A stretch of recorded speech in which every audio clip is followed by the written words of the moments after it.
It was a long night with a lot of decisions. That sums up UFC 161 in general, but let's get into the particulars. Stevie J for Wrestling Observer, Global Per Shut Up, and AngryMarks.com, and I've got some voting to do on the UFC rankings panel in a few minutes, but first, the fight results. Starting with Facebook, we had a bout between Yves Jaboyne and Dustin Paige at bantamweight, and I thought Paige actually won this fight because he was doing more on the ground and going for more submissions, but that's not what the judges decided, as they gave it a split decision, 29-28 times 2 and 28-29 to Yves Jaboyne. Less controversial was the Mitch Clark fight. He won by unanimous decision, 29-28 across the board, which I thought was the right call because he was outstriking John Maguire throughout the fight. Maguire was trained to be all wacky, and his whole team came out with multicolored headbands, and he had the song Maniac playing, and Joe Rogan was making flash dance jokes. But leave the comedy to Filthy Tom Lawler. It didn't help you win this fight. Next up, Roland Delorme and Edwin Figueroa.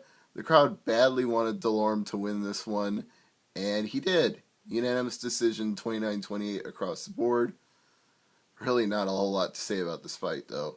Nor the next one, Sean Pearson defeating Kenny Robertson by majority decision, as I guess a couple of the judges were thinking that the third round was 10-8 for Robertson, but Pearson did enough in the first two with striking that he was able to take the victory, and my cat says hello as this recap continues.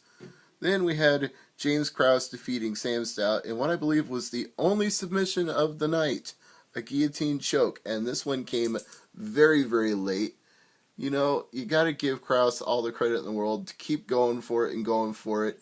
Even knowing anything could happen, it could go to the judges, he could probably get the win, but he went for broke on the guillotine choke and got it with 13 seconds left in the third round.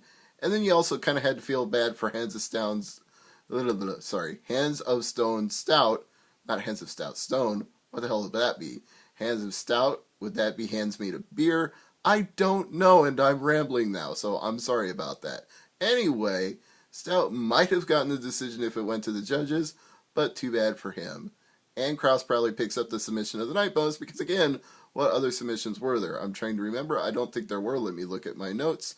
Jake Shields defeated Tyrone Woodley, and it was 27-30. One judge actually scored it for Woodley, and the other two scored it 29-28 for Shields. I don't know what judge thought Woodley won all three rounds, but I can't blame him for trying that, considering it was a fight where Shields held him on the fence and did nothing.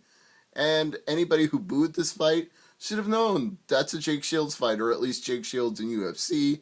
Not necessarily how he was in his Strikeforce days, but those days are gone now. So Jake Shields picks up the win, and they immediately were out of time. Joe Rogan and Mike Goldberg didn't even get to plug anything. Dana White didn't get to do a cage-side interview. They were literally out of time. This was right up to the wall. Next up, Sean Jordan and Pat Barry. And again, I think this gets the knockout of the night bonus because I don't remember another one anywhere on the card. And Sean Jordan just overwhelmed Pat Barry with strikes and finished him at 59 seconds. Yeah, it is 59 seconds, right? Yep, 59 seconds of the first round. Sorry, got to double check these things. Want to make sure I'm accurate for you people watching here on the YouTube feed. Thank you very much for watching this recap, by the way. I appreciate it. Next up, what I consider the fight of the night. I want these two to get the bonus. Alexis Davis and Rosie Sexton. They had a scrap. They were really going after it. You could tell that this was an important ranking fight for both of them. And Sexton had a lot to prove as the UK import. Davis had a lot to prove as the Canadian fighter. She wanted to impress in front of her countrymen and women. And she did. She got the decision 29-28 times 2 and 29-27. It was generally the striking that won it for her, but Sexton had her in some dangerous positions at several points that could have finished the fight. So it was really close going into the third round. It could have gone either way, and that's why I like this fight for fight of the night, because it was all on the line in the third, and they both went for broke, and Davis just managed to pull out ahead. So props to her. Ryan Jimmo and Igor Prochaic had a fight that no one will ever watch again, except maybe for the post-fight interview where Jimmo admitted he fought a conservative fight. It was really boring. He was very sorry about it, and he said that it's his own punishment. He wasn't going to do the robot dance he promised.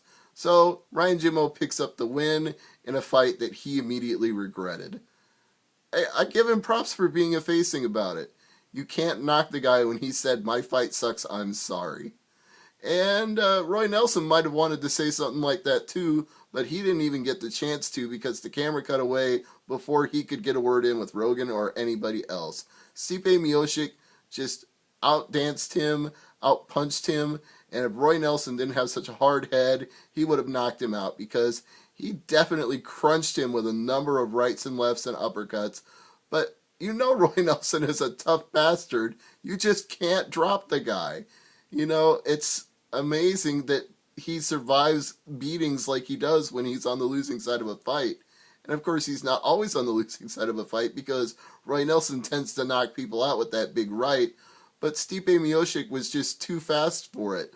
Roy Nelson could never catch it flush. And by the second round, Roy was completely gassed.